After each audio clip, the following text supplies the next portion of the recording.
السلام علیکم ورحمۃ اللہ وبرکاتہ۔ حضرت جابر بن عبداللہ رضی اللہ تعالی عنہما حدیث کے راوی ہیں، کہتے ہیں کہ ان رسول اللہ صلی اللہ علیہ وسلم قال، کہ نبی کریم صلی اللہ علیہ وسلم نے ارشاد فرمایا،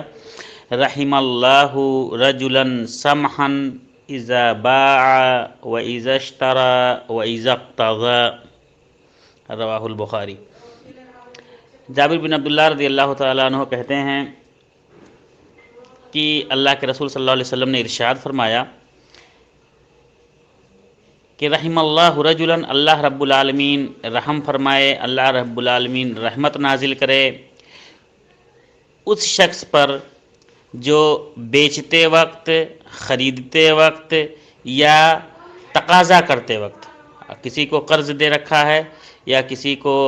کسی کے پاس امانت رکھا ہے یا کوئی مال کسی کے پاس ہے، اس کی واپسی کے لیے، اس کا تقاضا کرنے کے لیے گیا ہے، تو ان تینوں شخص کے لیے اللہ کے رسول صلی اللہ علیہ وسلم نے رحمت کی دعا فرمائی کہ جب وہ بیچے یا خریدے یا تقاضا کرے تو اس وقت وہ نرمی کا معاملہ اور فیاضی کا معاملہ اگر کرے تو ایسے شخص پر اللہ رب العالمین کی رحمت نازل ہوتی ہے۔